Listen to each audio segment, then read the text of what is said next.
Today I am presenting an introduction to MPI.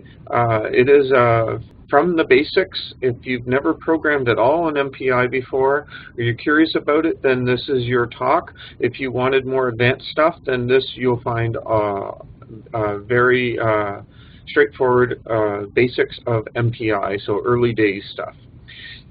So what I'm going to do is I'm going to have an overview, and then I'm going to present a Hello World program, and I'm going to talk about sending and receiving messages in MPI. Sending and receiving messages, understanding about that is probably the most important thing. It allows you to set up your program to operate in parallel. And then for all the programs you see, I will demonstrate them and take your questions at the end.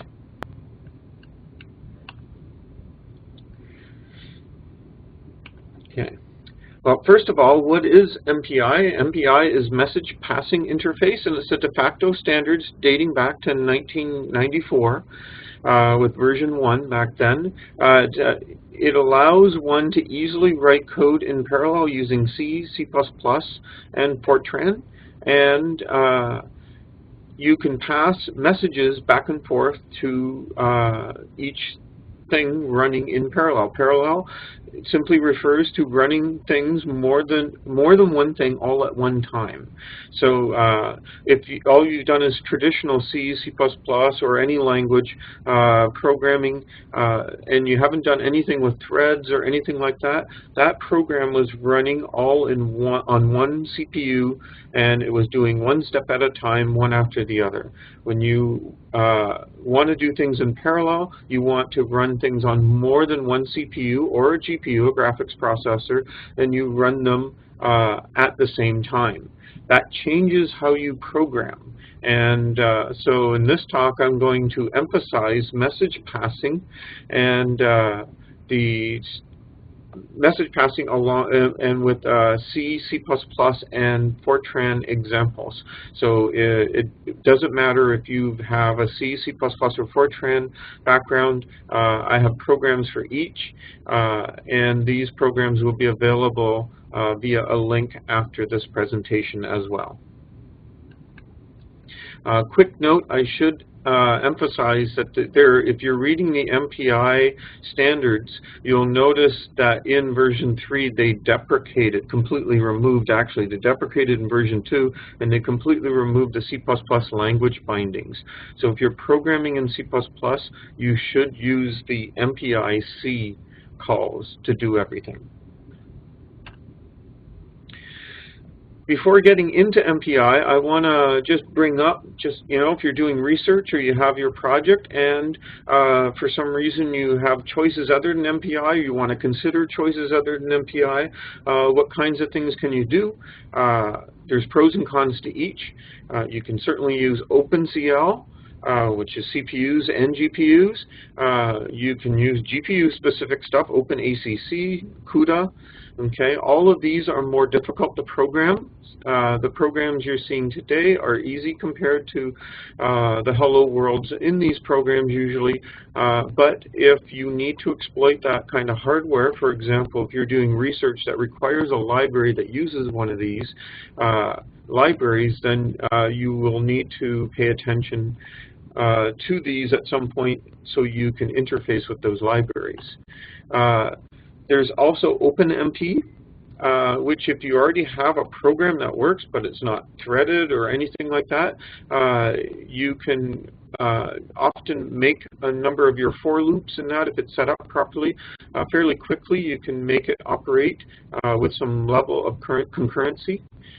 There's also threads, the C11 and C++11 threads, or just a traditional pthreads model. So these things are available. There's other environments to use as well. If you have any questions concerning any of them, by all means ask us. We'll be more than willing to help you. Just send an email to help@sharcnet.ca and explain what it is you're trying to do or explore, and we can help you.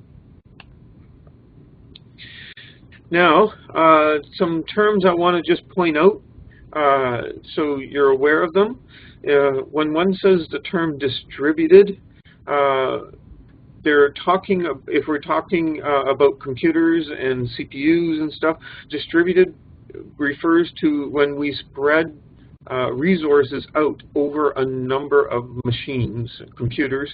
So in other words, if you have one computer with so much RAM in it, and you have another computer with so much RAM in it, and they're connected by a network cable, and you're using both computers, that would be just the resources there, the memory, the disk space, all that stuff on each computer is distributed across each machine.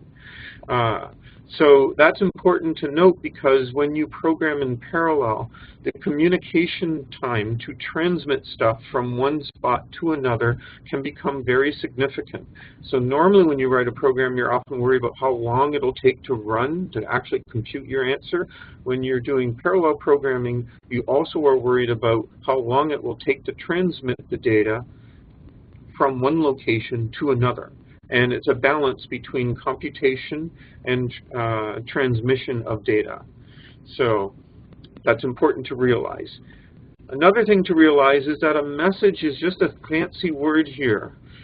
Fancy word for any type that you can make in C to transmit information or store information. Traditionally, these types are called pods. That is more of a C++ term, but it is used in other circles. And those are C-style data types, but you want to avoid pointers.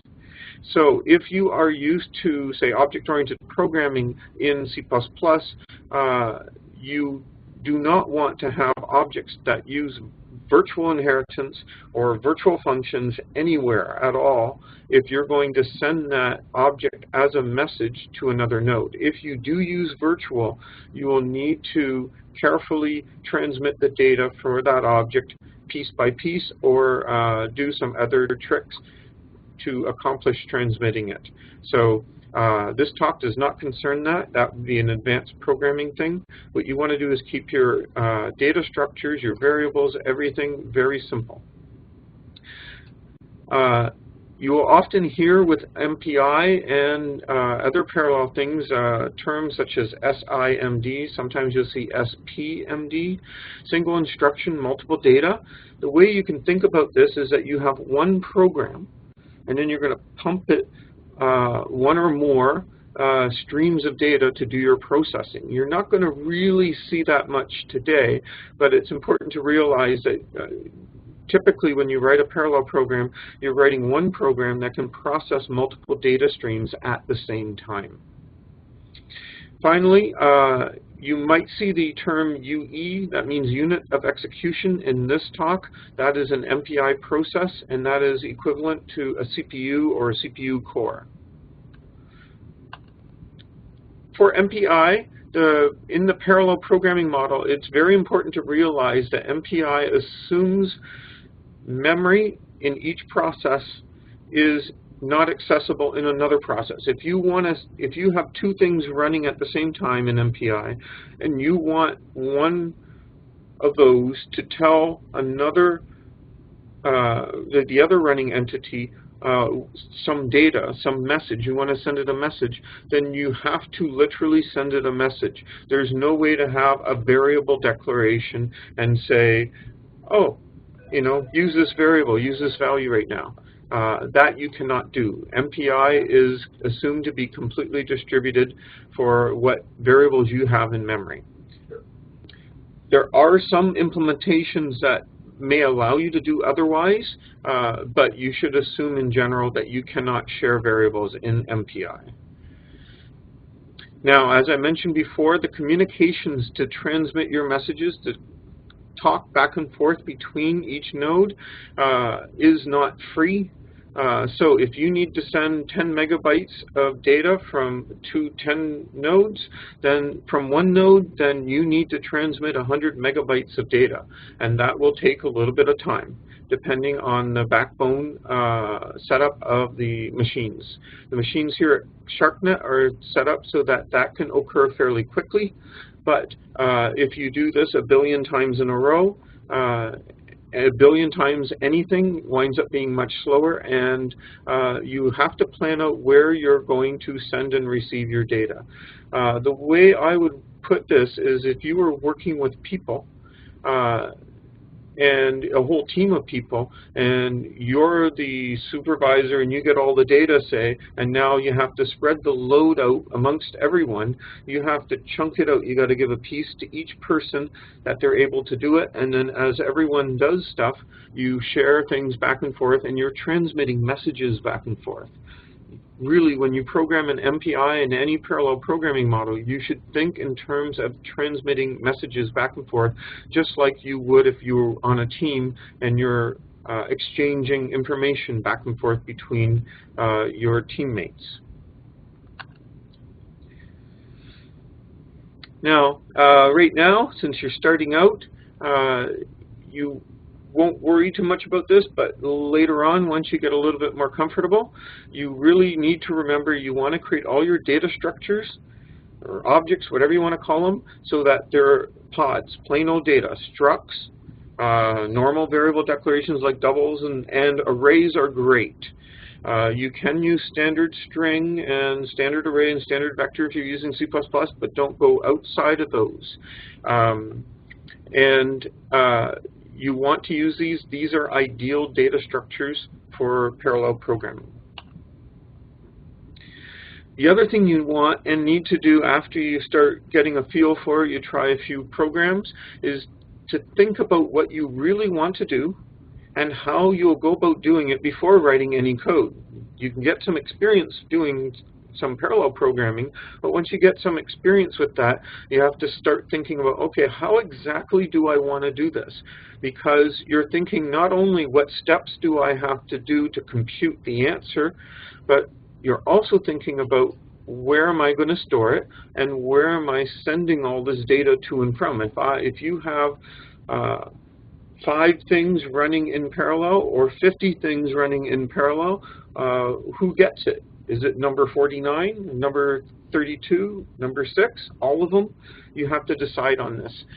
So it becomes much harder to think about things and code at the same time. So you're best to actually say, no, I'm not going to worry about code. Take out a sheet of paper, go to a whiteboard or something, and figure out how you're going to solve the problem in parallel. Pretend you have a team of people working, and you give each person a task, and each person in that team would essentially be one of your parallel processes. Now, the first thing you do whenever you learn how to program, and the first example you see is a Hello World program. So let's take a look at a Hello World program. Now, there are some funny names you'll see with MPI, and 4 of them are right here. One's called MPI init. That's special. You must call it right at the start of your program. You cannot do any MPI stuff before you call MPI init. So after MPI init is called, you can use MPI calls without an issue. If you do use any MPI calls before MPI init gets called, your MPI will shut your program down. At the bottom there is MPI finalize. That's the very last thing you do in your program. So when your program is running, you want to make sure the last thing you do is MPI finalize, and that shuts down everything and cleans things up for a graceful shutdown for MPI. The other 2 there are important because the first one, MPI ComRank, tells you if you're one of the parallel programs running, MPI processes running, it tells you what your current ID is. So your ID will be a number like 0, 1, 2, 3, 4, 5, 6. That's really important. So that's in effect the name of your MPI process. And then you need to know how many MPI processes are running, so that's MPI com size. So if you have the 4 processes running, then there will be 4 processes with the numbers 0, 1, 2, and 3. So that's how it works. So every process gets a name, that's an integer, and it's called MPI ComRank, and you know the number of total processes running. So what would happen if we compiled our program, and what would output?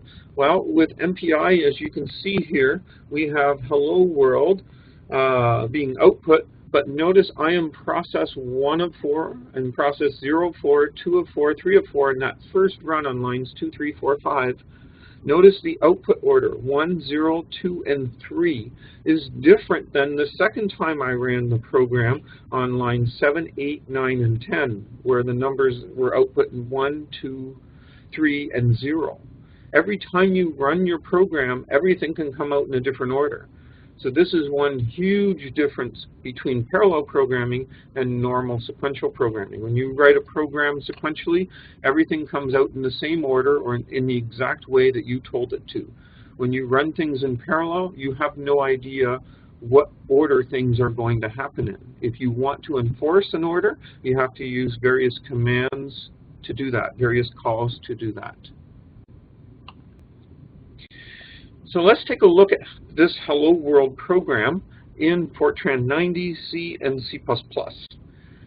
Here we have a program, and in Fortran at the very top on line 2 there, it's important to note you want to write use MPI, and then you'll need some variables. You'll probably pretty much will always write a variable to hold error values. That's the IERR. There's numprocs, which we'll use for the COM size, and there's the proc ID for the process ID, that's our name, for the COM rank. So you put those 3 variables, and then all of these MPI calls in Fortran are procedures, so you have to prefix them with the call. And you can see the MPI init right at the top, and MPI finalize right at the bottom. And in Fortran, the last argument to every single MPI call, procedure call, is this error value. So basically it's a number, and it gets set to a special value if an error occurred. There are times when you need to use it. You'll see it used later on in this talk. And in the middle of so basically you call MPI init first. There's MPI finalize right at the bottom. And in between, we do our work. And this program is only doing 2 things. It's saying, what is, tell me my name. I'm a process running, so tell me my name. And that's a number. And that gets stored in proc ID. Okay?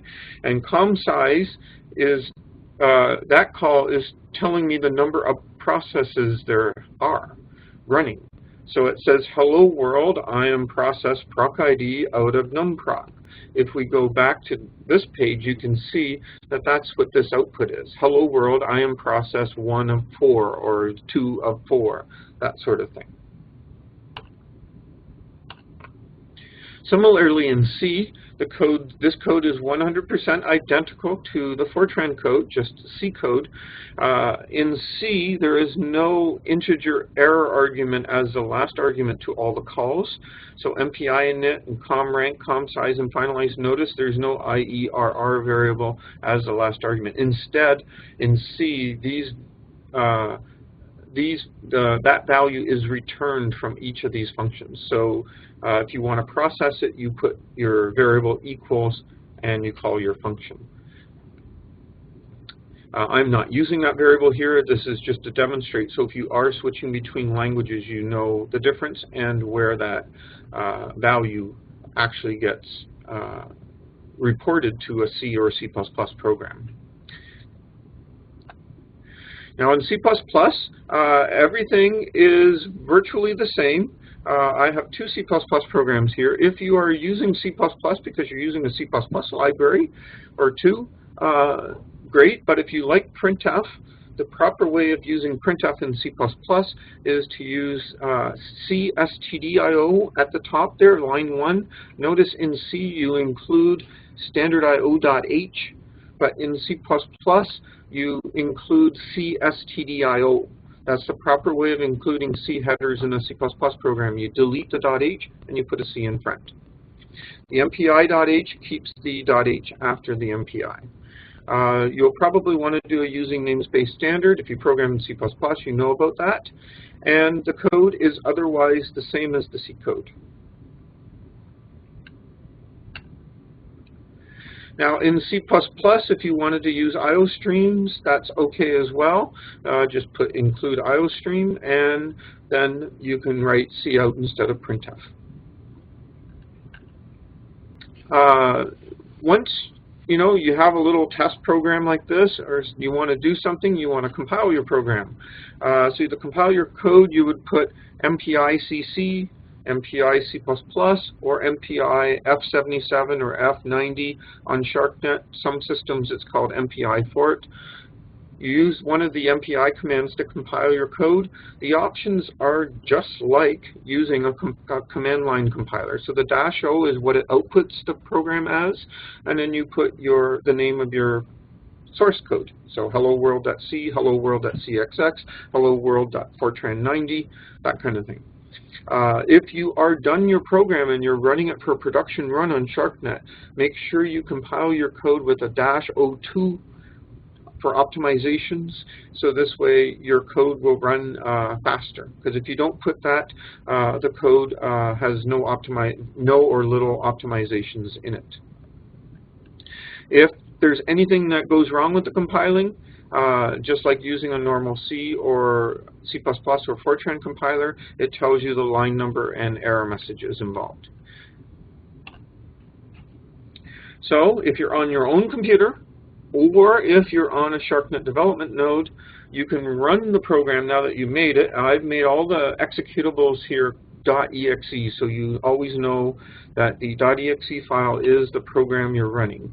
So MPI run, and if you put -n, number of CPUs or cores you have in your computer, and then the program name. It's important to put // in front of the program name if it's in your current directory, so it will be able to run it. So, for example, if you have 4 cores, you would put MPI-N4 and /prog.exe, and that'll run prog.exe, and it'll run and will say, hello world, I am process 1 of 4, 2 of 4, 3 of 4, 0 of 4, or whatever order that outputs in. If you have 16 cores, you simply put -N16 instead. Now, if you're using SHARCNet, once you've developed your program and you want to run it, run your job, which can run up to 7 days at a time, then you will need to use our SQ subcommand, because all the jobs on the development nodes are limited to a maximum runtime of 4 hours. And there's other limits as well. So to get your job running on machines that have a maximum runtime of 7 days, once you have a level 1 access, that you would use the SQ subcommand. So the steps for it is you log into the node. I'll show you this after. You submit your job to the MPI queue with the SQ subcommand, and now your job doesn't run right away necessarily. It might if it's just hello world because it's really tiny, but otherwise you are waiting in a queue. A queue is a lineup, so it's like being at a cash out at a store. If you're in line waiting to check out what you want to buy, you have to wait your turn. The same thing happens with the queue. And the command to run that, I summarized it here. You would put SQ sub, and then you put -Q MPI. So an MPI program, you're always going to write -Q MPI, and then you're going to say -N and the number of CPUs. -O, you have to put whatever your program outputs gets written to that file that appears after it. I called it output.log. You're going to put -R and some time value. So if you think your program will run at most 5 minutes, then you put 5M. It's probably not going to run 5 minutes unless it's a really tiny program like Hello World, which will run almost instantly. -MPP is memory, the maximum amount of memory per MPI process. So for every MPI process that gets created, that's how much RAM it's going to use. And you can specify that in megabytes or gigabytes, followed by your program. So if you wanted to take this hello world.exe and submit it to a SHARCNet queue, you would write that line there, SQ sub -Q MPI, -N4 if you had 4 cores you wanted to run it on, -O output log. 5 minutes is way more than generous for the Hello World program, and the -MPP 200 megs. So that's how you would run it on SHARCNet. So that's great, but that didn't do anything. That program, all it did was say its name okay, which was called its rank, and how many processes there were in the job you were running, and that was the COM size. So how can you actually get these processes to talk? If you got 4 or you got 60 of them, how do you get them to talk back and forth? Easy, you send messages back and forth. And the way you do that in MPI, the two most basic calls are MPI send and MPI receive. Okay, now when you send and receive stuff with MPI, you have to tell it what data type you are sending. So if you're doing a scientific job runs, you're probably going to be sending, if they're a double precision number in Fortran or double in C or C++, then you'll be sending the data type MPI underscore double. Okay, or MPI underscore double precision in Fortran. You'll see these in the example. You also have to say, when you are sending something, who does it go to? It's like sending a letter. If you're going to mail something in the mail or ship a package, you got to put where it's going. Similarly, the person or the process, but if you want to think the person waiting for that package, that message, okay, they have to say who they're waiting for. Who's it from? They're going to sit and wait for a message from process 2 or process 3. There is a way of saying, I don't care who sends me something, I just want a number. There is a way of doing that, and you can do that with MPI any source. So this is really important, because if you get the sender and the receiver numbers wrong, then your parallel program will sit waiting forever. It will hang, and you will have to kill it.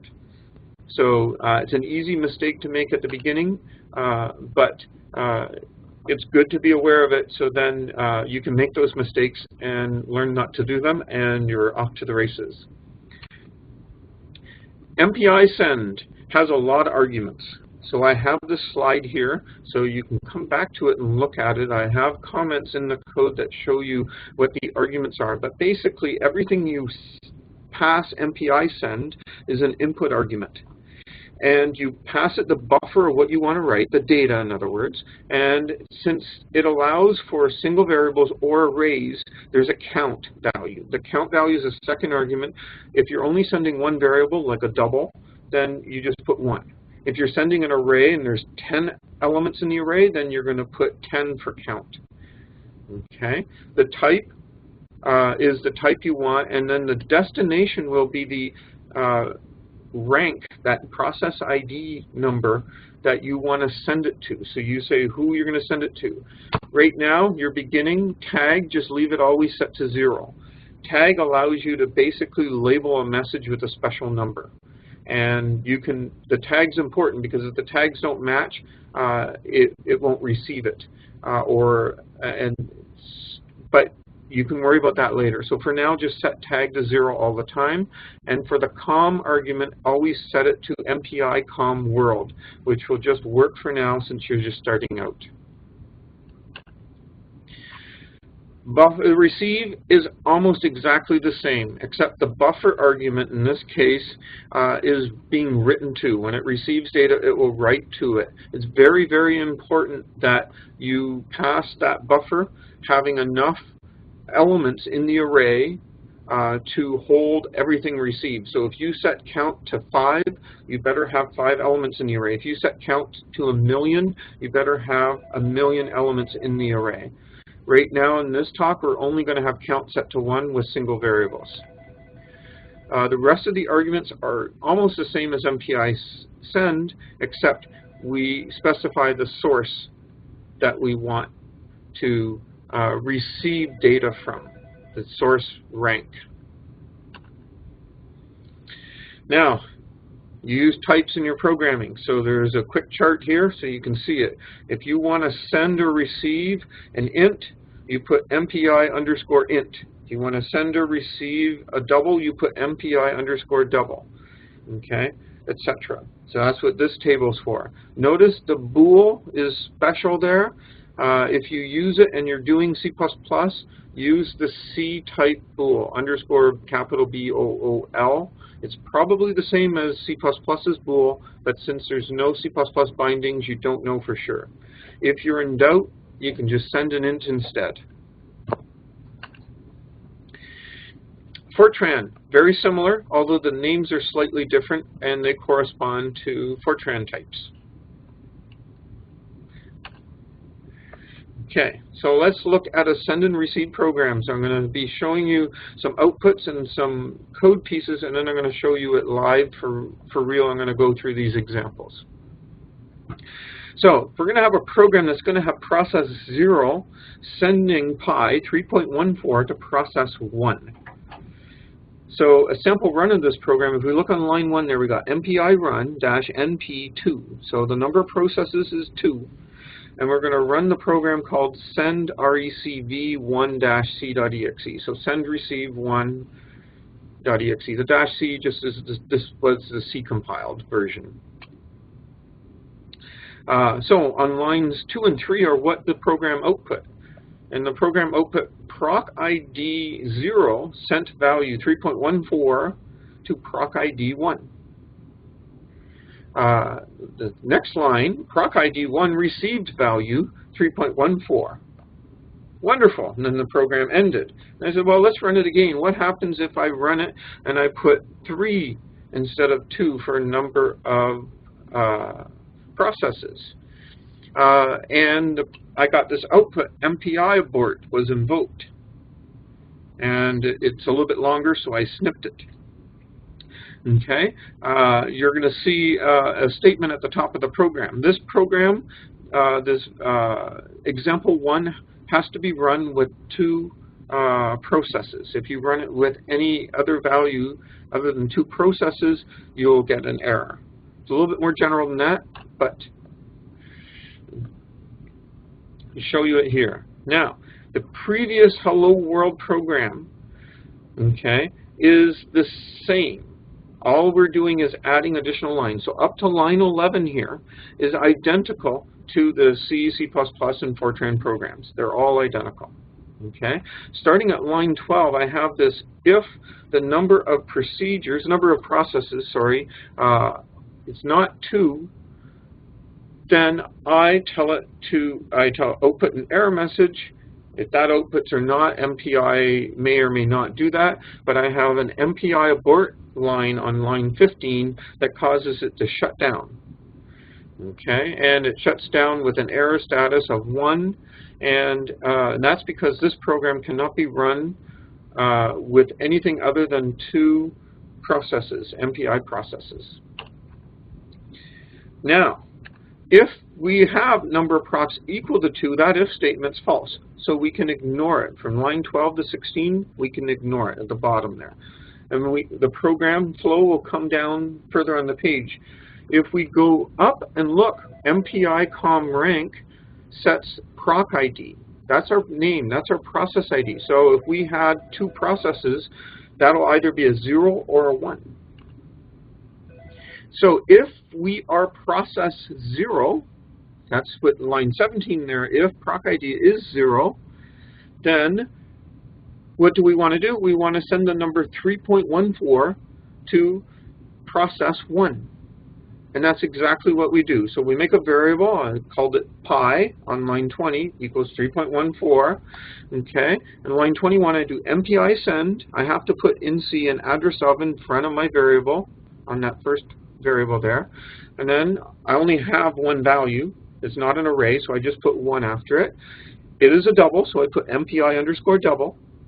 I want to send it to process ID 1, so I put 1 next. I told you always set the tag to 0 and the com field set to MPI com world when you're learning MPI to start. The last 2 on MPI send, just leave it 0 and MPI com world. Okay, what will that do? That will send pi 3.14, that double variable, to process ID 1. That's all it will do. Of course, after it sends it, it outputs a message that it sent it. Awesome. Otherwise, you have no idea of what it's doing. Okay, and that's the end of that part of the if statement. So we have an else here. So the first part on line 17, if proc ID was 0, fine. So else, well, if proc ID is not 0, well, there's only 2 process IDs here, so it has to be 1. So this will have proc ID 1 wait to receive the double from proc ID 0. So this is literally, I'm taking one double and I'm sending it to the other process. If this seems tedious or low level, fine, but understand this is the basis of making your parallel program work. So I have a variable double, a variable called value of type double. You need to use this MPI status thing when you do receives in MPI. So I declared that as a variable in C. The Fortran declaration's in the Fortran code, and it's similar. And I call MPI receive this time. I pass the address of where I want to have it write the data, which is value. So address of value. There's only one value there. There's not an array, so I put 1. It's of type MPI double. I'm receiving it from process 0. That's the first 0. And then I told you to set the tag to 0, which is the next 0, and the com field, MPI com world to MPI com world for now. Fine. And you have to put the status field there. So that's address of status in C. When you do that, you're good.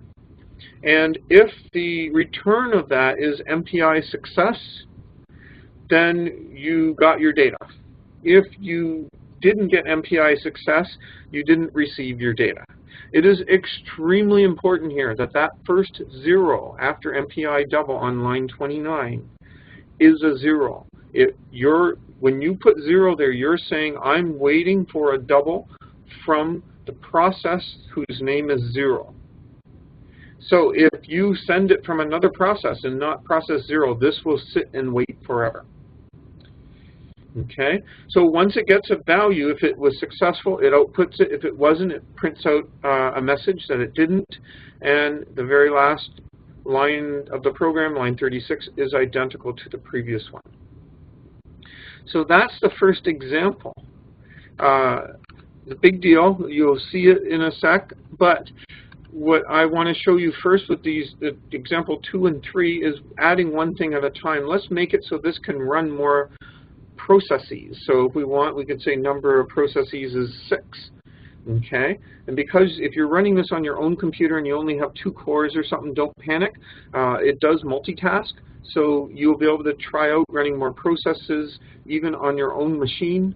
However, you won't get more speed because if you only have 2 cores, everything still runs on 2 cores. So you can still run things with NP6, even if there isn't 6 cores.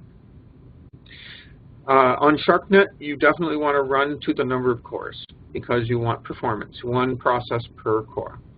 So this program, what is it going to do? It's going to have process I, whatever its number is, send the results of pi plus the number I. So if it's process 1, it'll be 3.14 plus 1, which will be 4.14. Okay, and it's going to send it to its neighbor process, I plus 1. So if we look at the output here, proc ID 0 sent value 3.14 to proc ID 1. Cool. Proc ID 1 received value 3.14. That makes sense. 0 plus 3.14 is still 3.14. Okay, but we can see proc ID 4 sent value 7.14 to proc ID 5. And if that's on line 4, and on line 5 we can see proc ID received value 7.14. So if the outputs here will always be in different orders every time you run it, but you can see that it sent these messages. So we need to change our if statement. We need an even number of processes. So that's line 12. If the number procs is evenly divisible, not evenly divisible by 2, so in Fortran you'd use mod, then we'll output an error message and quit. But otherwise, what do we want to do? We want to take our number, double, on line 20, okay? If we're an even number process, we want to take that and we're going to add our name, our process ID, to 3.14, so that's in the val variable, and then we're going to send it. But notice this time after MPI double, we're going to send it to proc ID plus 1. So we know our ID, so we're just going to send it to plus 1 of that. Okay? And then we're going to output a message to that effect. We have an else here again. Now this else is for the odd number processes. So what are we going to do here? Well, if we look at line 29, MPI received, okay, everything's the same there, except I could have put the proc ID -1 where there's MPI any source, or if I don't care who it comes from, I can put MPI any source. And that's why I put MPI any source there. But if you wanted to, you could put proc ID -1. And this does exactly the same thing otherwise as the other program. But it can handle more processes. And now we're getting them talking to one another. So, oh, process 0 will talk to process 1, and process 2 will talk to process 3. Well, you can choose how they talk. Okay? So in this example, we're going to have process I send the results of whatever -I is to process 0. So all the processes are going to run, including process 0. They're going to take their process ID, negate it, okay, and then they're going to send that to process 0. They're not going to send it to some proc ID plus or minus or whatever. No, we're going to send them all to process 0. And process 0 is going to add up all the values received. So if we have 4 processes, process 0 is going to have to call MPI receive, a total of 4 times. If it doesn't, there's going to be problems and your program will wind up aborting. Okay, so there's a sample run. MPI run -NP4. We're going to run the program, and you can see the 4 processes send values on lines 2 to 5, and on lines 6 to 9 you can see that process 0 is receiving them. So notice process 0 also sends a value as well. Interesting. And it receives the value it sends. Okay, and then on line 10 it outputs the sum, which is -6. Just to show you what that winds up looking like, is the top part of the program here is the same. Okay, so because all the processes wind up sending something, we don't need to do an if statement anymore. So line 12, pretty much we take the value we want, proc ID, multiply it by -1, we store it in a double, and we send that. And we send it to process 0. So if there's 4 processes, that will be 4 sends, because there's no if statements on this. And then we output a message.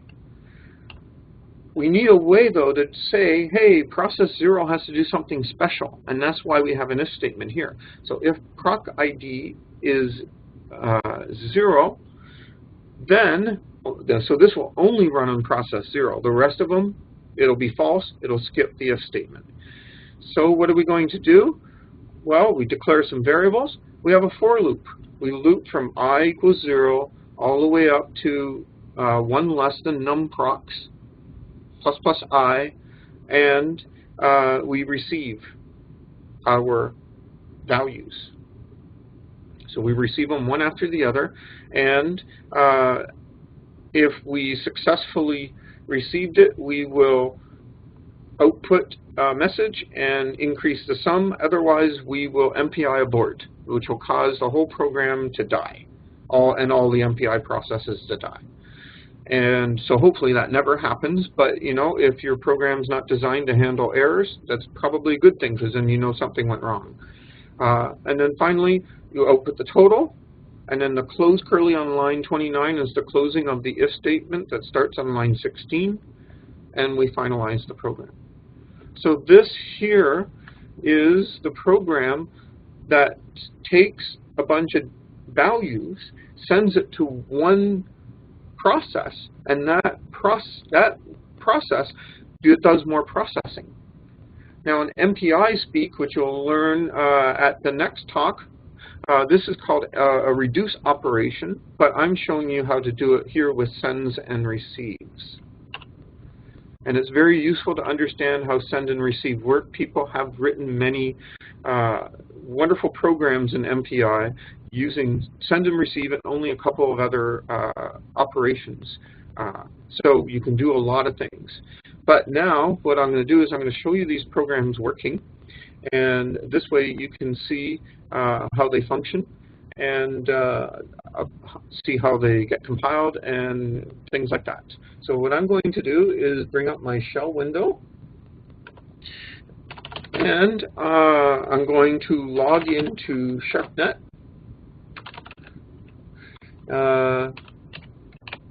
We'll try Kraken, we'll see how it goes. Hopefully everything's up.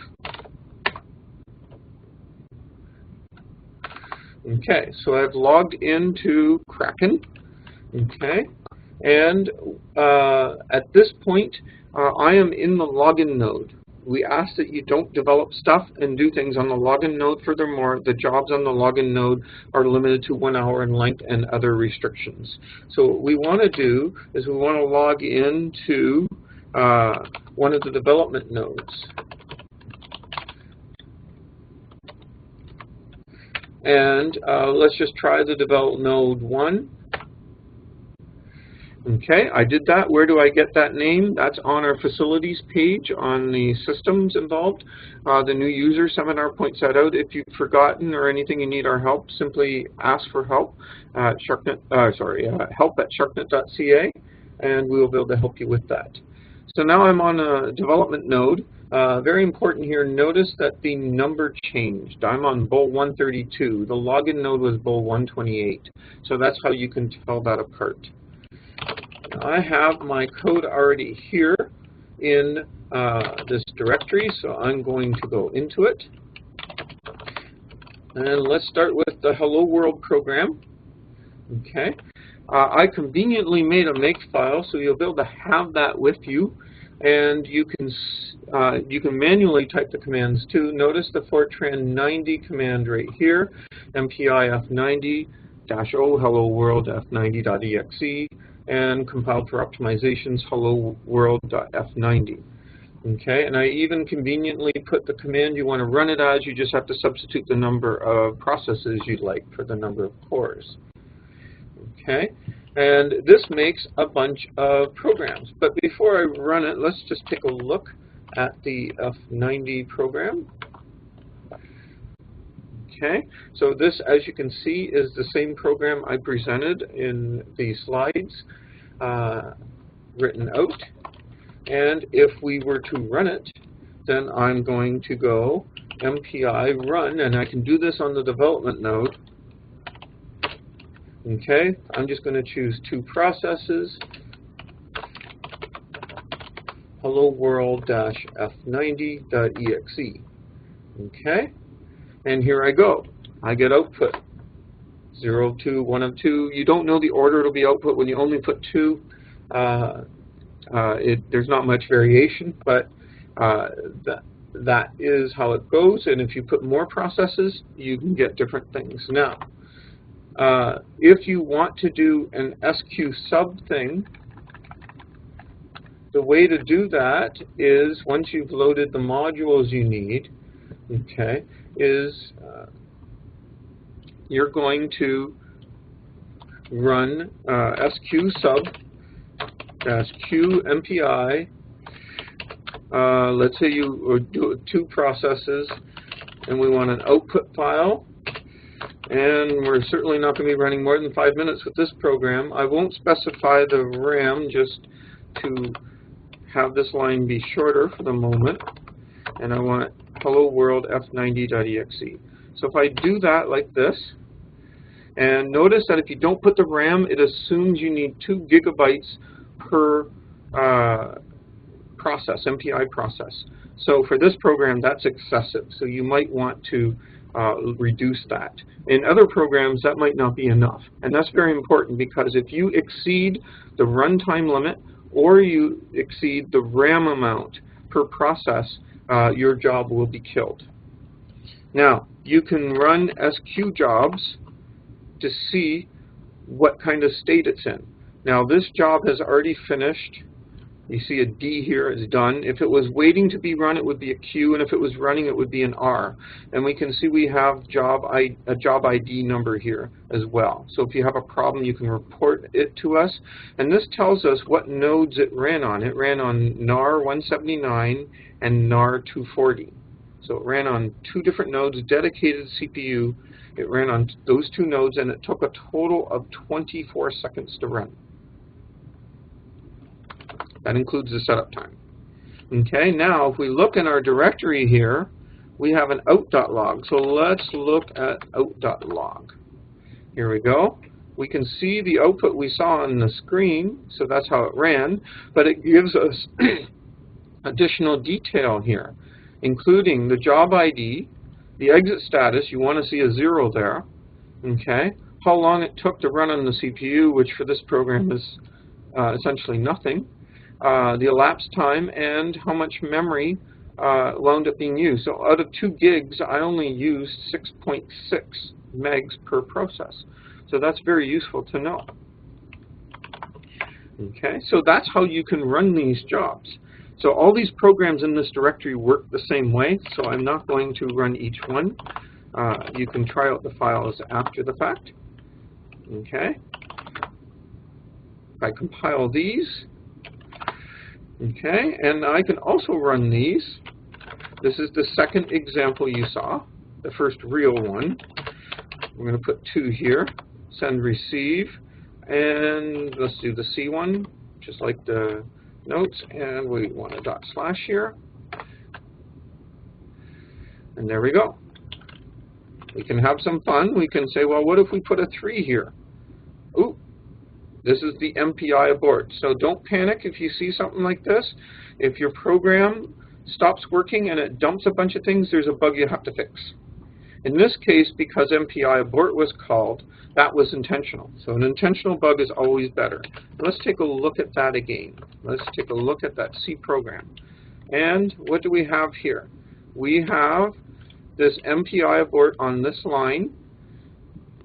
And why did that happen? Well, because the number of procs was not 2. So if you designed your code around running on 32 cores, exactly, we recommended you to do it more generally, but if you designed it to run exactly with 32 cores, you would then put this at the start of your program. Well, if number of procs is not 32, then you want to abort, because your program won't work if you don't have 32. Okay, so that's the what's nice about doing that as an if statement is I don't need to put else and the whole program after it. I can just abort here, and now I can concentrate on doing the work I need to do in the program. In this talk, I've only been sending simple values, but realistically, you're going to load these values from files, and you're going to send whole arrays. You're not going to send just one variable. And you're going to want to process those arrays of data, arrays of vectors, arrays of whatever data points you have.